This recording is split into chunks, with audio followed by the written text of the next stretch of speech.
younger, so like that also falls into it. Yeah. So We live?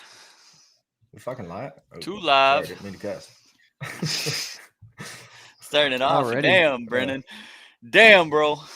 Shoot. You know how it goes, dude. All right. First live all one. right, let's All get right. into this stuff, boys. Let's get into this stuff. What's up, everybody? Welcome back to Against the Spread podcast, college football edition.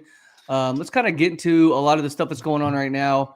Mainly going to be transfer portal. College football awards were last week, and then we will kind of hit some recruiting news a little bit into it as well.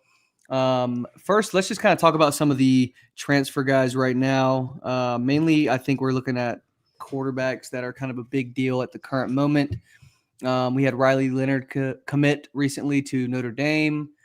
A lot of people said that Riley Leonard. I don't know why. I started seeing this a little bit that Riley Leonard was kind of holding out on the Notre Dame commitment because he was looking at Georgia and he was deciding on Georgia whether if Carson Beck left or not. And I saw a lot of like Georgia guys say that. And I don't know if that like has a lot of validity to it, but it is kind of weird that he did hold it off so long if people thought he was going to Notre Dame from the beginning.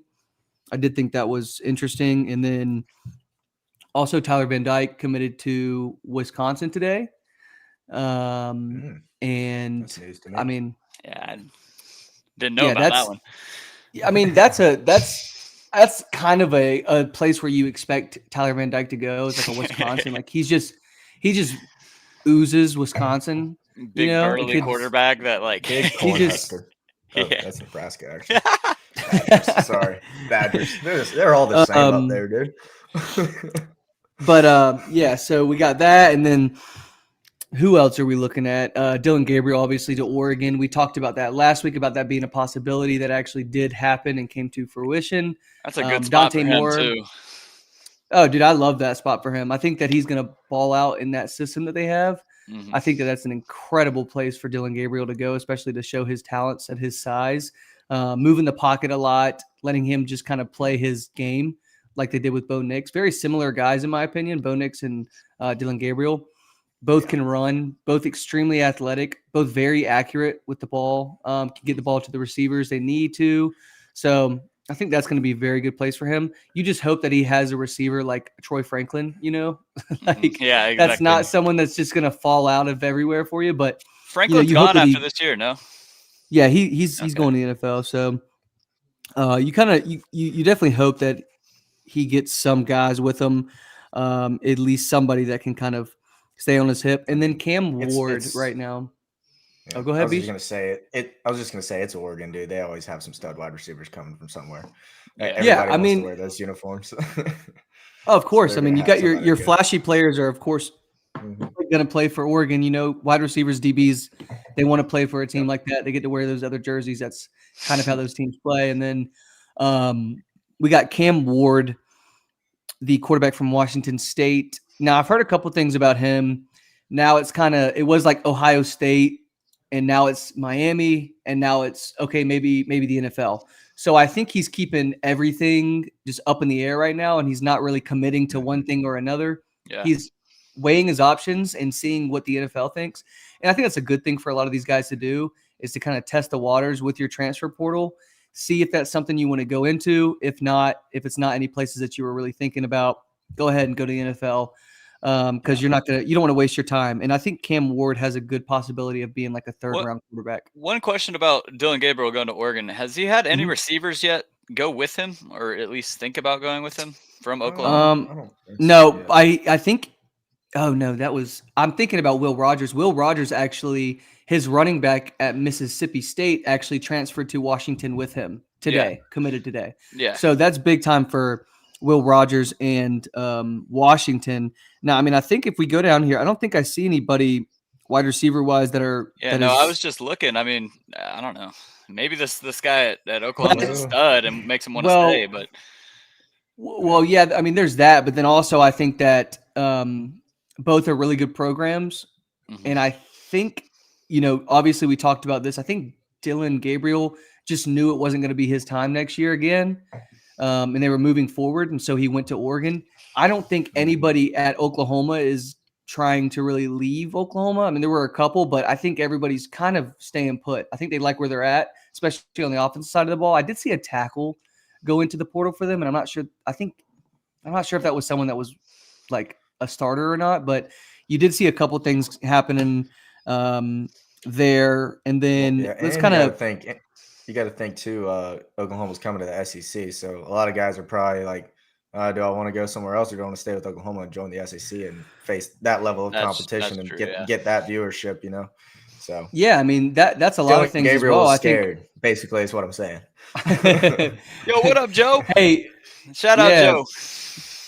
Bad man. Okay, my boy Jose. Yeah. So Trevor Etienne also. Let's run to the running backs. I kind of want to talk about this a little bit. Trevor Etienne, looking like he is going to Georgia. That's kind of just up in the air right now, but it is look like he's leaning that way. Also, the Vanderbilt wide receiver Humphreys looks like he's leaning towards Georgia as well. So those would be two really good pickups for Georgia. I think they have about 9 guys in the portal right now. A couple third string guys that are kind of looking to go start somewhere else, which I think a lot of those guys are highly touted. Like you have a couple 4 stars in there, 1 5-star in there. So a lot of those guys are going to go and, get some playing time somewhere else. They just weren't getting it at the place they're at right now. And that happens everywhere. Also Rocket Sanders from Arkansas. That's a pretty big, loss for Arkansas, dude. Especially if he goes to a team in the SEC, like it's looking like South Carolina, that would be an awful loss for them and a huge upgrade at running back for South Carolina because they lost Marshawn Lloyd to USC for this year. So that was a hard loss for them because he was obviously the top running back in the nation when he was in high school. So kind of evening out now. KJ Jefferson's leaving, right, as well? Am I wrong on that? I haven't seen that. Whoa. If KJ Jefferson leaves, it's going to be like NFL, I think, but I don't think he would even go to the NFL because he's not there yet, in my opinion. But maybe making that up. Oh wait, yep. No, he isn't. I mean, it's rumored that he's going to leave, but he hasn't entered the transfer portal yet. So he hasn't entered yet. I mean, it's a possibility. That'd be crazy if he left, though. And I mean, that running back leaving could mean that the team's not going to return next year. Yeah. Which would suck for Sam Pittman. Sam Pittman's ass would be on fire. If Bobby Petrino. Yeah, Petrino's back, baby. To the Razorbacks, dude. Starting his arc again. What an amazing guy, huh? Think he's rolling in on the motorcycle? First yeah. Also, I kind of wanted to bring this up as well. How about Missouri going in and getting another mid-major running back like they did with Schrader this year? Kind of turning him into like an all-American, all-SEC running back. Obviously, I don't think all-American, but all-SEC running back, which was super impressive for a D2 guy. Now they're going and getting a running back from Georgia State. That's huge for them, kind of rebuilding that team. Missouri's done amazing in the transfer portal. They've done amazing in the recruiting rankings right now with how they're recruiting wide receivers and offensive weapons. Their defensive line defense has been stout for the past 3 years.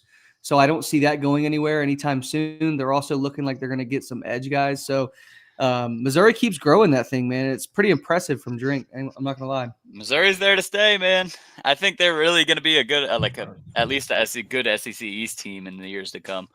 We'll see how next year shakes out with Texas and Oklahoma joining, if they're ready to go right off the bat or if they're going to take a couple of years to get into the SEC swing of things, I think that where Texas is right now, they're gonna be able to bounce in quick. I think they have the team to do it. You obviously are. I think they're losing Xavier Worthy and AD Mitchell, which would be huge losses because then you got to rebuild those 2 wide receivers, and those guys have been just staples of your offense. So that kind of sucks. But they have another guy leaving as well. So that's the kind of thing that sucks a little bit when you're looking at your team kind of getting dismantled inside of, but it's not like transfer portal. It's going to the NFL, and some teams are built for that. Some teams aren't. A couple teams that aren't obviously are your lower SEC teams. that are kind of doing well right now, but it's because they have older guys playing for them, like Missouri. So that happens sometimes. Hey, Brennan, get your dog in check, kid. Let's go. Dude, she's 13 years old and she's hella trying to get noise on a right freaking. now. She's 13 years old. She's trying to get on a 4-foot tall bed. She can't get go, up there. Go pick her what up. Is she doing? Come on. She's as old as Bo Nix out here. I mean, Jesus. No, but Texas does have Trey Moore coming, so that's pretty interesting for them at least. Well, that's not 100%. I actually saw something today that Ohio State's in the mix too. Oh shit. Like it's pretty much between Ohio State and Texas. Now this kid was the AAC Player of the Year. To do that as an edge player is pretty insane. Usually that award goes to an offensive guy, especially in that conference. But that's kind of insane for a defensive guy, especially an edge guy, to get that. He just insane with how many tackles and sacks he had, just kind of living in the backfield. So pretty exciting for one of those teams. Really sucks for a UTSA team that obviously doesn't have many good players to start with. Obviously, as like a mid-major like school, though, this is the sucky thing about the transfer portal is like you build these kids up for like 2 years, they become like really good. They're going to be like All-Americans in your conference, and like they're really good, and then they go and they leave for a SEC team or a Big Ten team, and you're like, damn, man, I got to rebuild again. So the hardest thing is going to be retaining those mid-major coaches if you're those like schools. Like if you're one of those middle schools like Tulane or UTSA or like Georgia Southern, keeping those coaches there is going to be difficult because they might lose one season and win 3 games, and the next season they go and win 10 because it's just going to be like that from now on. They're going to have guys come in and leave, you know? Yeah, they basically turned into the new age JUCOs.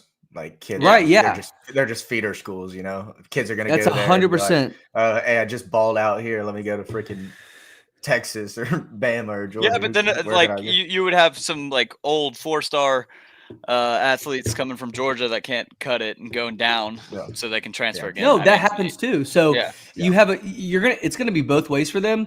But that's the thing; these kids get 2 free transfers. They get 2. Troy's cracking me up in these comments right now. So. It's a glass of wine, buddy. Hey, listen. Years old, I can have 1 glass of wine. Hey, listen, I want to talk about this. This is huge. Kentucky, pretty big in the portal right now, especially in the wide receiver position. They went and got Brock Vandagriff. We talked about that last week. Now they got Raymond. I don't know how to say his last name, Cottrell from A&M. He was a high 4-star wide receiver. Now he is headed to Kentucky, Lexington. So that's going to be pretty big for them. And then also I saw another guy who's a 4-star as well from Indiana, looking like he is thinking about Kentucky as well. So that'll be 2 wide receivers coming in for Kentucky. I think the most like aggravating thing last year for Kentucky was we have this quarterback that just came in that we expected to be a baller, and now we are going to kind of lose him. And then we also don't have any wide receivers that were there anyway. Like they had one guy and he was like 5'7" or 8. Like, I mean, he was good, but he's not going to win you games. So going and get it, like building up that room, it's like really what they needed to do. Go build up that room, build up your offensive line, build up everything you needed to get your offense rolling again. Cause Kentucky does have a good team. And their offense was kind of, hanging behind. And I think if they can manage to keep that number 0 on defense, the defensive lineman, number 0, who just ate against Georgia, he ate against all these really good teams, these Florida, all these really good teams in the SEC. If you keep him on your defense and then stack some guys around him, especially at that linebacker position, I expect Kentucky to be really good next year. So the SEC is looking to get way better. Yeah. Ole Miss is swinging right now. They're coming out. That's a huge thing too. My favorite shit though with Ole Miss is they're playing in this bowl game right against Penn State, and Penn State just had a lot of people leaving. Like I think one of their offensive coordinator just left, Manny Diaz. Is that his name? Yeah, he just left. Lane Kiffin's sitting there on fucking Twitter. Yeah, he's going to Duke. But Lane Kiffin's sitting there on Twitter congratulating every player that leaves Penn State, like egging it on. It's the funniest shit I've ever seen in my life. Dude, like, he is congrats on going to the draft.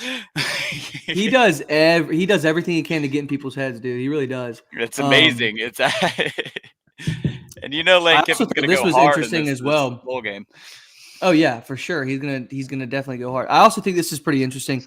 Nebraska going and trying to get Kyle McCord right now, and then Julian Fleming from Ohio State as well, looking like he's going to head to Nebraska as well. If that's truly where Kyle McCord goes, I think that they had a really good connection. So I think that might be something that happens. You guys want to go ahead and kind of talk about the news with Nebraska and kind of in the transfer portal segment? Yeah. Okay. So huge thing for Georgia right now, obviously, Rola from Buford. He transferred to Buford High School this year to be in Georgia because he is committed to the Bulldogs. He wanted to be closer to Athens so he could go to games more. So he pretty much went to every home game for Georgia this year and went to one Nebraska game. I think he still went to one Nebraska game. But a pretty tough thing to talk about right now is, it's looking like you wear your Georgia hat. Yeah. So, dude, it's huge news for Georgia, but it's also huge news for a team like Nebraska if they can land a guy like this. Now, rumored that Troy's coping in the chat. I think it was last week, late last week. It looked like Nebraska went ahead and put all their chips in about 8 days before National Signing Day, and they said, "Hey, we're going to go ahead and give you this contract right here. Let me know what you think about it." Now, another interesting tidbit about Dylan Raiola is he went and signed with the premier NIL agency in California that only takes 5-star recruits, only takes big athletes, doesn't take anybody that's like a mid guy, only takes the best of the best. So saw that happen a couple months ago, and I was like, okay, that doesn't look great. But if he's chasing NIL, he can get it at Georgia. Like, don't be fooled, guys. Like, Georgia has money, so he can get NIL. And all these people saying that, NIL is a huge contributing factor. Yeah, dude, but NIL comes from all these endorsements and shit. Yeah. He can get that anywhere, and he's going to because he's so good. So, I mean, I think he could just be playing the system, and this is where NIL could go wrong. He's gonna just go to Nebraska, like he said, get that $2 to $3 million NIL deal. Be like, hey, Georgia, if you want me to come here, you just got to beat this. So it's basically just, and then he might go back to Nebraska. Well, I've heard he's already doing that. I've heard he's already matched this offer. What it looked like, Brennan, is that he basically got that offer. And remember, his dad went to Nebraska. His uncle coaches offensive line there right now. So gets an offer from them. It's a pretty significant offer. A lot of people are saying it was similar to the offer that Nico got last year. I heard $3 million. I don't know how accurate that is. I was a Twitter, an X, but yeah. So this is what I heard from the guy I follow and stuff and kind of listen to. He said, they gave him this offer. They said, here's what we have. This is all of our chips we're putting in. It was an offer similar to Nico's, and he went to Tennessee. And his offer was an $8 million NIL deal for 4 years. So that's kind of similar to what they said Dylan has got from Nebraska is, hey, we're going to give you around $8 million over 4 years at our school. So he's going to look to Georgia then and say, hey, Kirby, this is what they gave me. What do you think about this? Kirby's going to tell him, hey, go have fun, buddy. See ya. Kirby, the thing is this, Kirby's done that to multiple recruits. He did that with Shamar Stewart that went to Texas A&M. He literally was committed to Georgia silently, went to Texas A&M, got an offer from them for NIL, said, hey, this is what we have. This is what they're offering me. What are you guys going to match it or what? And Kirby said, have fun, man. See ya. And he left, and now he's transferring from Texas A&M 2 years later. So these things happen. So it's not like a huge gamble or risk to say that a lot of these kids are choosing schools based on NIL right now.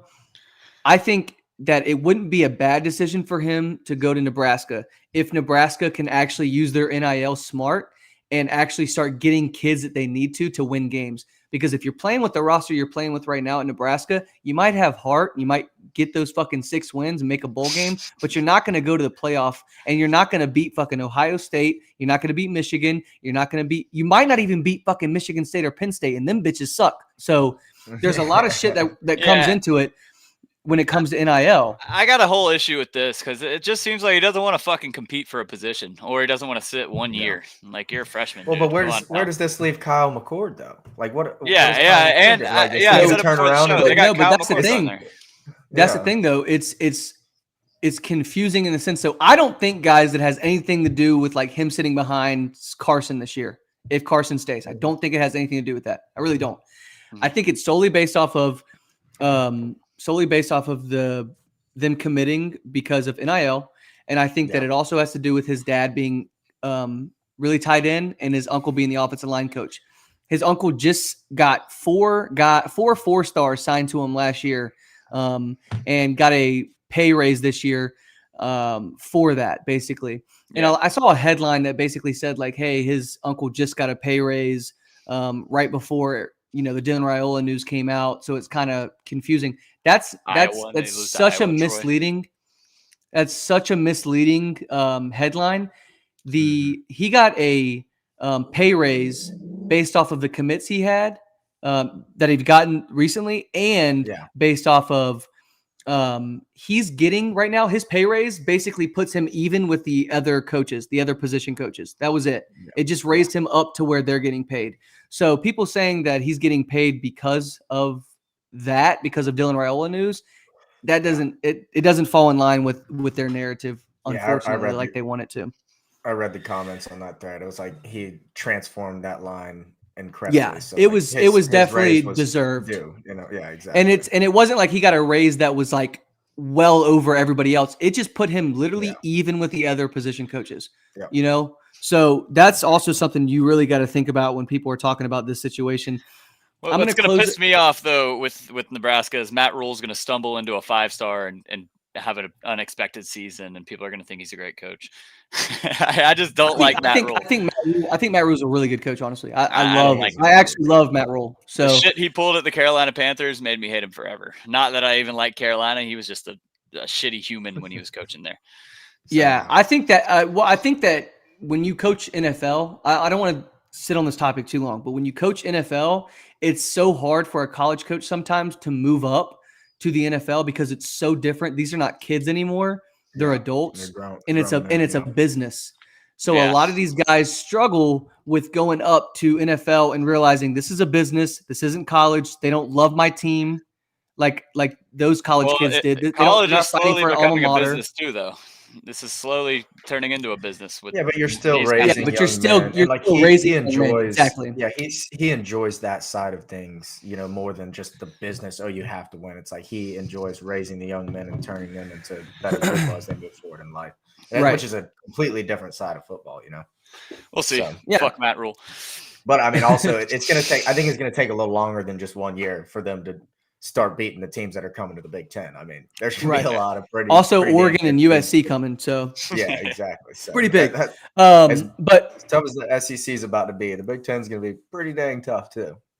Yeah, those conferences are just going to live in the playoff, and you're going to have some ACC teams make it. I think FSU, if they're smart, tries to go to the SEC. That'd be the smartest thing for FSU to do, would be to leave that fucking conference. But let's go to the next topic, guys. Last week, obviously, we had the amazing award shows that come out every year.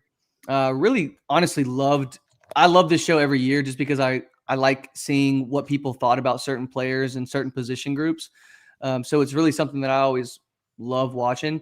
As we all know, and if you don't know, you're hearing it now, Jaden Daniels won the Heisman. So that was a big surprise for some people, but in my opinion, I thought it was well deserved. I think that a lot of people are upset because his team didn't win those 11 games, 12 games like normally your Heisman winners do. So that kind of made people a little bit upset. I don't think you really need to win all of your games to be a Heisman winner. I mean, look at Johnny Manziel. Exactly. Johnny Manziel. What they go played about Johnny Manziel winning that? Yeah. Okay. I will say they go 8-4 that year. One stark difference. There's one stark difference in that. Manziel beat Bama that year, if I'm not mistaken. He had that big win against Bama. I don't disagree with Jayden Daniels being the Heisman winner. I just think he didn't have like a key win you can hang your hat on.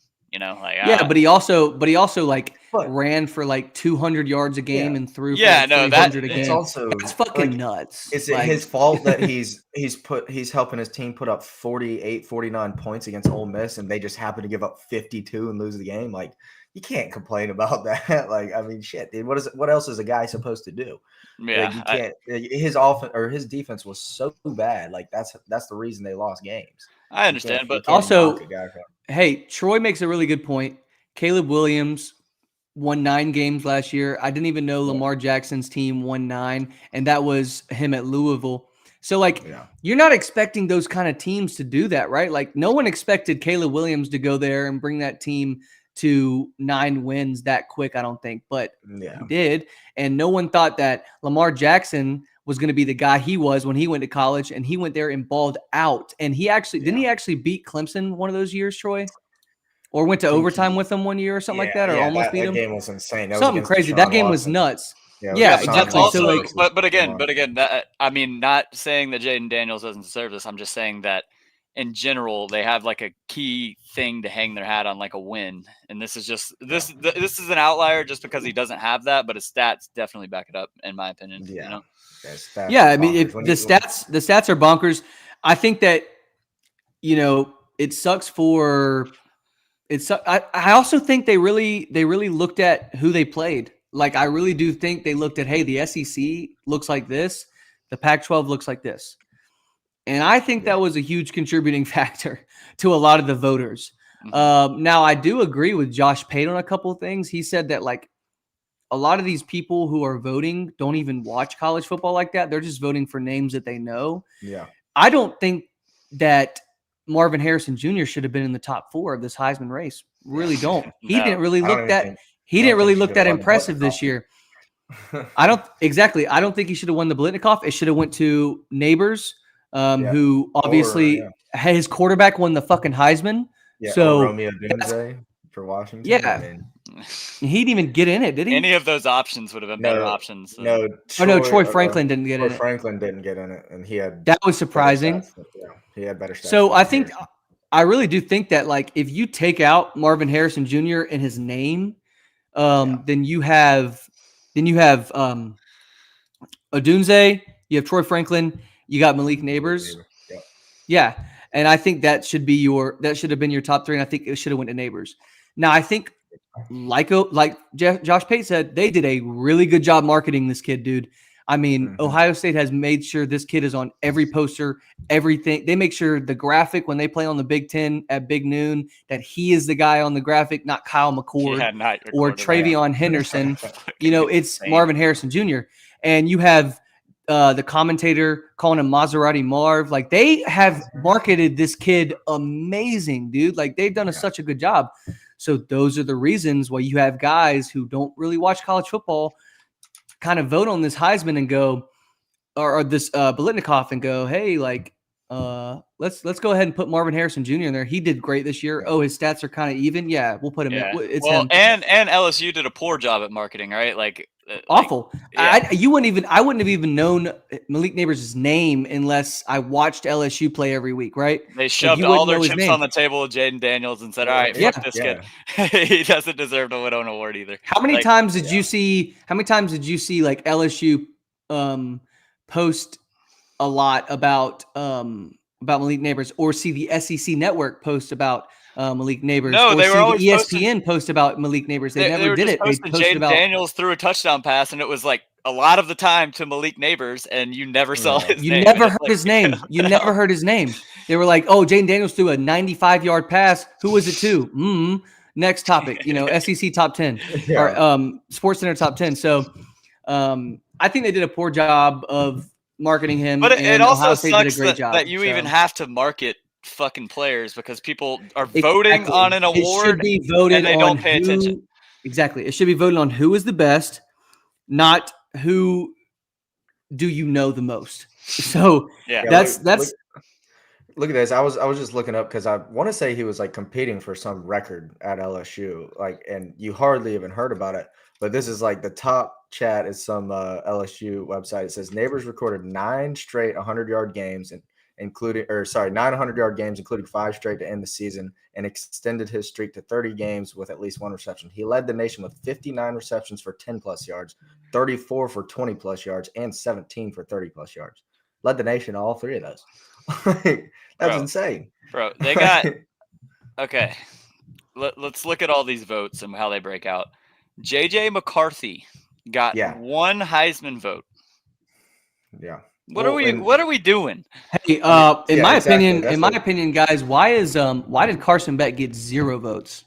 That's also crazy. Jalen Milroe got 4 first-place votes. It's like, shit. I mean, as a Bama fan, it's like, come on, like.